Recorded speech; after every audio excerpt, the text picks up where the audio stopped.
Baik, pada pertemuan kali ini saya akan membahas terkait standar biaya dan varians. Materi pertama yang akan saya jelaskan adalah standar satuan. Nah, pengendalian biaya sering berarti perbedaan antara keberhasilan dan kegagalan atau antara laba di atas rata-rata dan laba yang lebih kecil. Kita mempelajari bahwa anggaran menetapkan standar yang digunakan untuk mengontrol dan mengevaluasi kinerja manajerial. Namun, anggaran adalah ukuran kinerja agregat. Mereka mengidentifikasi pendapatan dan biaya secara total yang harus dialami organisasi jika rencana dijalankan seperti yang diharapkan. Dengan membandingkan biaya aktual dan pendapatan aktual dengan jumlah yang dianggarkan terkait pada tingkat aktivitas yang sama, ukuran efisiensi manajerial muncul. Nah, kemudian muncullah pertanyaan terkait bagaimana standar dikembangkan. Yang pertama adalah standar harga. Standar harga adalah tanggung jawab bersama operasi, personel pembelian, dan akuntansi. Operasi menentukan kualitas input yang dibutuhkan. Personel dan pembelian memiliki tanggung jawab untuk memperoleh kualitas input yang diminta dengan harga terendah. Kekuatan pasar, serikat pekerja, dan kekuatan eksternal lainnya membatasi berbagai pilihan untuk standar harga. Dalam menetapkan standar harga, pembelian harus mempertimbangkan diskon, pengiriman, dan kualitas. Personel di sisi lain harus mempertimbangkan pajak gaji, tunjangan, dan kualifikasi. Akuntansi bertanggung jawab untuk mencatat standar harga dan menyiapkan laporan yang membandingkan kinerja aktual dengan standar. Nah, kemudian kita masuk pada jenis standar. Standar umumnya diklasifikasikan sebagai ideal atau saat ini dapat dicapai. Standar ideal menurut efisiensi maksimum dan hanya dapat dicapai jika semuanya beroperasi dengan sempurna. Tidak ada kerusakan mesin, kendur, atau kurangnya keterampilan, bahkan sesaat diperbolehkan. Standar yang dapat dicapai saat ini dapat dicapai dalam kondisi operasi yang efisien. Tunjangan dibuat untuk kerusakan normal, interupsi, keterampilan kurang dari sempurna, dan sebagainya. Standar ini menutupi tetapi dapat dicapai. Dari dua jenis, standar yang dapat dicapai saat ini menawarkan manfaat perilaku yang paling sesuai. Jika standar terlalu ketat dan tidak pernah dapat dicapai, pekerja menjadi frustasi dan tingkat kinerja menurun.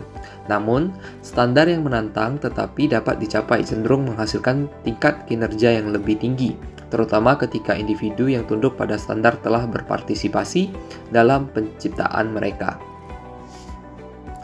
Lalu muncul pertanyaan kedua, yaitu mengapa sistem biaya standar diadopsi? Nah, hal tersebut berkaitan dengan analisis variansi dan akuntansi, bahan langsung dan tenaga kerja langsung. Anggaran fleksibel dapat digunakan untuk mengidentifikasi bahan langsung atau biaya input tenaga kerja langsung yang seharusnya dikeluarkan untuk tingkat aktivitas aktual. Biaya terencana ini diperoleh dengan menggalikan jumlah input yang diizinkan untuk output aktual dengan harga satuan standar. Membiarkan SP menjadi harga satuan standar input dan SQ kuantitas standar input diperbolehkan untuk output aktual. Biaya input yang direncanakan atau dianggarkan adalah SPX SQ. Biaya input awal adalah AP dikali AQ, di mana AP adalah harga aktual per unit input dan AQ adalah jumlah aktual input yang digunakan. Varians anggaran total adalah perbedaan antara biaya input aktual dan biaya yang direncanakan.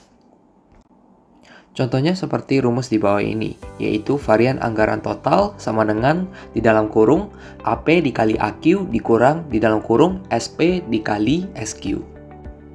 Kemudian kita lanjutkan dengan menghitung harga bahan langsung dan variansi pemakaian. Total varians anggaran dapat dipecah menjadi varians harga dan penggunaan. Varians harga atau tarif adalah perbedaan antara harga satuan aktual dan standar dari suatu input dikalikan dengan jumlah input aktual. Penggunaan atau efisiensi varians adalah perbedaan antara kuantitas input aktual dan standar dikalikan dengan harga satuan standar input.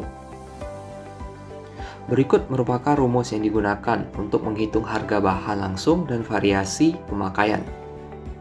Nah, rumus pertama ini adalah MPV sama dengan di dalam kurung AP dikali AQ, kemudian dikali dengan di dalam kurungnya SP dikali AQ. Atau MPV sama dengan di dalam kurung AP dikurang SP dikali dengan Q. Yang dimana MPV adalah selisih harga bahan langsung, AP adalah harga aktual per unit, SP adalah harga standar per unit, dan AQ adalah kuantitas aktual bahan langsung yang digunakan.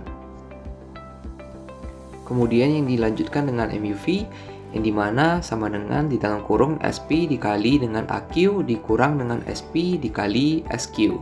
Atau MUV sama dengan AQ dikurang dengan SQ dikali dengan SP. Yang dimana AQ adalah jumlah aktual bahan langsung yang digunakan.